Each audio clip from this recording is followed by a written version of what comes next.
अस्सलाम वालेकुम दोस्तों, मैं हूं इश्तियाक अहमद। और जैसा कि आप सब लोगों को पता है, अभी तक जो हमने चैनल पे वीडियोस अपलोड की हैं वो दो ही सब्जेक्ट्स की हैं। एक है जियोग्राफ़ी और दूसरी जो हमने वीडियोस लेक्चर्स आज अपलोड किए थे वो हैं इस्लामिक स्टडीज़ के। तो जियोग्राफिक टर्म्स हमने तकरीबन 14 से 15 जियोग्राफिक टर्म्स कर ली हैं और आगे भी इंशाअल्लाह एक या दो लेक्चर्स हैं जो जियोग्राफिक टर्म्स के हवाले से होंगे। उसके बाद जियोग्राफिक टर्म्स हम कवर कर चुके होंगे सारी। तो ये काफ़ी इम्पोर्टेंट जियोग्राफिक टर्म्स हैं और आज जो हम जियोग्राफिक टर्म्स करेंगे वो भी काफ़ी इम्पोर्टेंट हैं। तो मैं कोशिश करता हूँ कि आप लोगों को इजी तरीके से ये सारी चीज़ें समझाई जाएं। तो आज हमारी जो पहली जियोग्राफिक टर्म है हम लेक्चर स्टार्ट करते हैं। जो पहली जियोग्राफिक टर्म है वो है डेल्टा। ये भी मतलब जियोग्राफी की एक टर्म है और इसमें क्या होता है कि एक दरिया या एक रिवर जब किसी समुंदर में या सी में गिरता है तो उसके बाद वो अपनी ट्रिब्यूटरीज बनाता है। मतलब वो छोटे हिस्सों में नहरों की शक्ल में दरिया में समुंदर में गिरता है वो दरिया। तो आपके सामने ये एक पिक्चर मैंने इसके साथ अटैच की है। इससे हमें पता चलता है कि जो दरिया है वो मुख्तलिफ़ शाखें बना के समुंदर में गिरता है या किसी भी सी में गिरता है। तो वो एक शक्ल बनाता है। ये आपके सामने शक्ल है। ये जो ट्रिब्यूटरीज इसने बनाई है, ये शक्ल अगर हम गौर करें तो ये मैथमेटिकल एक सिंबल होता है डेल्टा। जो मैथमेटिक्स जानते हैं उनको इसका पता है। डेल्टा की शक्ल से ये समंदर में गिरता है और इस तरह से ये मुख्तलिफ़ शाखें बनती हैं जैसे इस वीडियो में हम इस पिक्चर में देख रहे हैं। तो अगर हम इसकी डेफिनेशन देखें, जब एक दरिया किसी समुंदर में या फिर किसी सी में गिरता है तो वो मुख्तलिफ़ पाथ्स बनाता है और वो पाथ्स जो हैं एक शक्ल बनाते हैं जो मैथमेटिकल टर्म डेल्टा की तरह नज़र आती हैं। तो इसी वजह से इसको हम डेल्टा कहते हैं। और ये भी मैं आपको एडिशनल एक इन्फॉर्मेशन दे दूं, जो सबसे बड़ा डेल्टा है दुनिया का, मतलब जो दरिया समंदर में गिरता है या सी में गिरता है, तो जो सबसे बड़ा जो डेल्टा बनाता है वो ब्रह्मपुत्र रिवर बनाता है, जो कि इंडिया और बांग्लादेश में से गुज़रता हुआ आगे वो गंगा रिवर और यमुना रिवर से मिलता है। उसके बाद वो बे ऑफ बंगाल में गिरता है, यानी कि समुंदर में वो अपनी ट्रिब्यूटरीज बनाता है। और वो जो डेल्टा है दुनिया का सबसे बड़ा डेल्टा है और उस डेल्टा को हम कहते हैं सुंदरबन डेल्टा। तो ये याद रखना है, सबसे बड़ा डेल्टा दुनिया का सुंदरबन डेल्टा है। इसके अलावा अगले जो हमारे पास टर्म है वो है ओएसिस। ओएसिस एक ऐसा इलाका, किसी भी डेज़र्ट में ऐसा इलाका जो जिसमें पानी की मकदार काफ़ी ज़्यादा होती है। आम अल्फाज में उसे हम कहते हैं नखलिस्तान, यानी कि वहाँ पे पानी की कमी नहीं होती। वहाँ पे हरी हरी हरे घास वगैरह मिलती है, हरे दरख्त मिलेंगे और वहाँ पे ज़्यादातर आबादी मिलती है। तो चारों साइड पे डेज़र्ट होता है और दरमियान में वो नखलिस्तान, वो ओएसिस होता है। और ये भी एक अहम बात है कि यहाँ पे पानी की कमी नहीं होती और पानी जो होता है फ्रेश वाटर होता है, जो कि वहाँ आबादी के लिए काफ़ी होता है। और ये आपके सामने एक मैंने पिक्चर लगाई है, साथ अटैच की है। आप देख सकते हैं कि चारों साइड पे डेज़र्ट है और दरमियान में छोटा सा एक नखलिस्तान। बहुत ही खूबसूरत नज़ारा होता है ये वाला भी। तो आपके सामने है ये पिक्चर में, आप देख सकते हैं कि ओएसिस क्या होता है। ओएसिस ये जो हम देख रहे हैं कि पानी और ग्रीनरी जो है ये बिल्कुल डेजर्ट के दरमियान में है। इसको हम क्या कहते हैं, ओएसिस कहते हैं। उससे अगला जो हमारे पास जो उससे अगली हमारे पास टर्म है जियोग्राफिक, वो है सी। सी ओशन ये हमने पढ़े हैं। उसके अलावा बे पढ़ी है, गल्फ़ पढ़ी है, ये सारे पानी से रिलेटेड हैं। सी एक लार्ज वाटर बॉडी होती है जो लैंड मास के साथ कनेक्टेड होती है, लेकिन ओशन जो होते हैं वो लैंड के साथ ज़्यादातर कनेक्टेड नहीं होते। ठीक है, तो जो सीज़ हैं वो मुख्तलिफ बाउंड्रीज़ के साथ होते हैं। मतलब किसी भी कंट्री की बाउंड्री के साथ, जैसे हमारे पाकिस्तान की बाउंड्री के साथ है अरेबियन सी, और उससे आगे जो है एक इंडियन ओशन है। तो इसी तरह जो ओशंस हैं वो मुख्तलिफ सीज़ में डिवाइड हुए पड़े हैं। मतलब जो ज़मीन के साथ ज़्यादातर सीज़ पाए जाते हैं, और अगर थोड़ा सा आगे जाएं तो वो ओशन बन जाता है। तो ये आपके सामने मैंने एक पिक्चर अपलोड की है। ये है साउथ चाइना सी, जो कि दुनिया का सबसे बड़ा सी है। और ये जो सी है, इसकी जो लोकेशन है वो चाइना के साउथ में, उसके अलावा वियतनाम के साथ इसकी सरहदें लगती हैं, और मलेशिया, फ़िलिपाइंस, ये कुछ कंट्रीज़ हैं जिनके साथ इसकी बॉर्डर्स लगती हैं। और साउथ चाइना सी पैसिफिक ओशन में मौजूद है।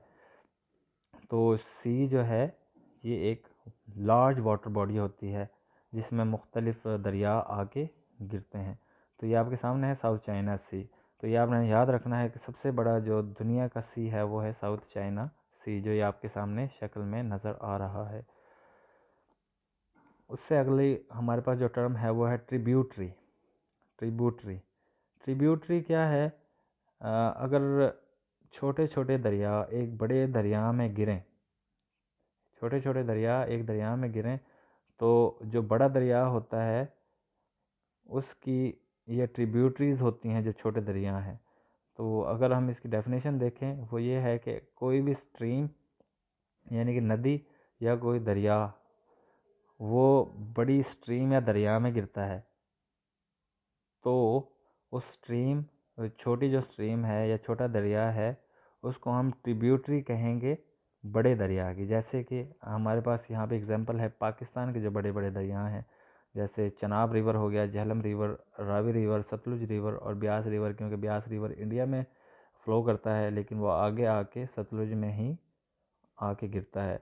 तो ये जितने भी छोटे दरिया हैं, झेलम, चनाब, रावी, सतलुज, ब्यास, ये सारी ट्रिब्यूटरीज़ हैं किसकी? इंडस रिवर की। तो ट्रिब्यूटरी अगर आप इस डायग्राम को देखेंगे तो आपको अच्छी तरह से समझ आ जाएगी। ये जितने भी छोटे दरिया हैं ये इंडस रिवर की ट्रिब्यूटरीज़ हैं। इसी तरह अगर हम डेफिनेशन को पढ़ें, ए स्ट्रीम और river flow into a large stream और river is called tributary of that river और स्ट्रीम। यानी कि बड़े दरिया की जो है ट्रिब्यूट, तो ये बड़े दरिया की ट्रिब्यूटरी होंगी ये छोटे दरिया। तो ये बहुत ही इजी टॉपिक्स हैं और मैंने पिक्चर से बहुत ही आसान कर दिए हैं आप लोगों के लिए। अगर आप ये पूरी वीडियो देखें तो आप लोगों को बहुत ही इजी लगेंगी ये सारी चीज़ें। तो बस यही है, कभी भी कोई ट्रिब्यूटरी का अगर ऑप्शन आपके पास आता है किसी भी एमसीक्यूज़ में, तो आपको ये पता होगा कि ट्रिब्यूटरी होती क्या है। उससे आगे है हमारे पास टर्म टुंड्रा। टुंड्रा टुंड्रा एक ऐसी जियोग्राफिक टर्म है जो कि ज़्यादातर आर्कटिक रीजन, यानी कि ऐसा रीजन जहाँ पे बर्फ़बारी होती है, ज़्यादातर ठंडा इलाका होता है, या फिर दूसरा फ्रीज्ड एरिया जो होते हैं, वहाँ पे ये टुंड्रा जियोग्राफिक टर्म मिलती है हमें। इसकी एक जो ख़ास बात है, ये ऐसा इलाका होता है इसमें बड़े ट्रीज़ नहीं होते, ट्री लेस प्लेन होते हैं। मतलब ये जो इलाके होते हैं, ये जो मैदानी इलाके या जैसे भी इलाके हैं, यहाँ पे हमें ट्रीज़ नज़र नहीं आएंगे, दरख्त नज़र नहीं आएंगे। तो ये आपके सामने एक मैंने पिक्चर अपलोड की है, इसमें हम देखें तो यहाँ पे कहीं भी हमें कोई दरिया मतलब कोई भी हमें ट्री नज़र नहीं आ रहा, कोई भी दरख्त नज़र नहीं आ रहा। तो हम इस इलाके को क्या कहेंगे? टुंड्रा कहेंगे। जहाँ पे बर्फ़बारी ज़्यादा होती है या फ्रीज्ड इलाके हैं, वहाँ पे ये इलाके पाए जाते हैं। तो ये अगर आप पिक्चर को गौर से देखेंगे तो आपको ये सारी चीज़ें बड़ी इजीली समझ आ जाएंगी। उसके आगे हमारे पास एक और टर्म है वैली। आम अल्फाज में हम वैली काफ़ी मर्तबा अपनी मतलब रोज़मर्रा की ज़िंदगी में सुनते हैं, लेकिन क्योंकि हम मैदानी इलाकों से अगर हम ताल्लुक़ रखते हैं तो हमें इन वैलीज़ का पता ही नहीं है। ये ज़्यादातर हमें पहाड़ी इलाकों में मिलती हैं और ये एक लो एरिया होता है, मतलब इसकी जो हाइट इतनी ज़्यादा नहीं होती, जबकि इसके दोनों साइड पे माउंटेन्स या हिल्स होते हैं और दरमियान से क्या होता है, या तो कोई स्ट्रीम गुज़र रही होती है या फिर कोई दरिया गुज़र रहा होता है। आप ये अगर गौर से देखें, ये दो दरियाओं के दरमियान एक स्ट्रीम पानी का गुज़ार है और छोटी छोटी स्ट्रीम्स इसमें गिर रही हैं। तो ये जो नीचे वाला हिस्सा है, नीचे वाला इलाका है, ये स्ट्रीम वाला, इसे हम कहते हैं वैली। और क्योंकि दोनों साइड पे बड़े बड़े हिल्स होंगे या माउंटेन रेंजेस होंगी, और जो नीचे वाला इलाका होगा इसे हम वैली कहेंगे। उसके अलावा हमारे पास एक इम्पोर्टेंट टर्म है वोल्केनो। वोल्केनो क्या होता है? वोल्केनो एक लावा होता है जो कि किसी पहाड़ की जो मतलब बॉटम होता है वहाँ से वो निकल के बाहर निकलता है, और ये ज़्यादातर उन माउंटेन रेंजेस में होता है जो वोल्केनिक माउंटेन रेंजेस होती हैं। और जैसे फिलिपाइंस में बहुत ज़्यादा ऐसी माउंटेन रेंजेस पाई जाती हैं जहाँ पे वोल्केनोज होते हैं, और जब ये लावा निकलता है तो उसके बाद ज़लज़ले वगैरह आते हैं, क्योंकि टेक्टोनिक प्लेट्स जो हैं वो डिस्टर्ब होती हैं इस लावे के निकलने की वजह से। तो ये आप लोगों के सामने है magma which erupts from volcanic mountain is called volcano. और ये आपको बताता चलूँ, जो वोल्केनो है जिस जगह से निकलता है, मतलब पहाड़ की जो ऊंची चोटी होती है वहाँ ये एक गड़ा बनाता है, और वो गड़ा जो होता है ऐसे होता है जैसे प्याला, बाउल की तरह होता है, उसे हम कहते हैं क्रेटर। और इसी तरह से ये कुछ टर्म्स यहाँ पे लिखी हुई हैं जो कि वोल्केनो माउंटेन रेंजेस में होती हैं। तो ये सारी चीज़ें आप देख सकते हैं, और कुछ क्लाउड्स भी निकलते हैं जो कि दूर दूर इन इलाकों में फैल जाते हैं। और इसके अलावा क्या नाम है, उसके अलावा बहुत सी आग निकलती है इसमें से, और धुआं बहुत ज़्यादा निकलता है। लेकिन जो लावा निकलता है इसे हम क्या कहते हैं? वोल्केनो। और इस माउंटेन को हम क्या कहेंगे? Volcanic mountain. ठीक है, तो ये आपके सामने है, पिक्चर से आपको बहुत ही इजीली समझ आ जाएगा। और मैग्मा होता है वो बिल्कुल बॉटम से निकलता है और बहुत ही ज़्यादा प्रेशर से निकलता है, तो इस वजह से वो जो इलाका होता है उसमें बहुत ज़्यादा धुआं, आग वगैरह दूर दूर तक जाती है उस प्रेशर की वजह से। उसके बाद हमारे पास इससे अगली जो हमारे पास जियोग्राफी टर्म है वो है रीफ। रीफ जो है ये लेयर होती है कैल्शियम कार्बोनेट्स की। कहाँ पे? समुद्र के अंदर सी रॉक्स, मतलब जो सी में रॉक्स होती हैं या फॉसिल्स होते हैं मुख्तलिफ एनिमल्स के, उनके ऊपर एक लेयर बनती है कैल्शियम कार्बोनेट की। उस कैल्शियम कार्बोनेट की लेयर पे मुख्तलिफ छोटे छोटे जो सी ट्रीज़ होते हैं, छोटे छोटे, ये आपके सामने नज़र आ रहे हैं आपको, ये उस सरफेस पे उगाते हैं, और ये जो एनिमल्स होते हैं उनके लिए रहने की जगहें बन जाती हैं।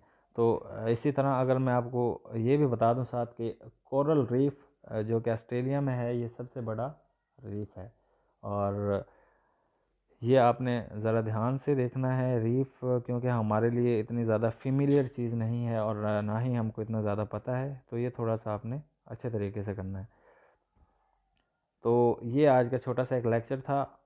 बस एक ही आप लोगों से गुजारिश है कि इस चैनल को सब्सक्राइब करें और दूसरे लोगों तक पहुंचाएं, ताकि जिन चीज़ों का दूसरे लोगों को नहीं पता वो भी इनसे फ़ायदा उठा सकें। तो नेक्स्ट वीडियो तक मैं आप लोगों से इजाज़त चाहूँगा। अल्लाह हाफिज़।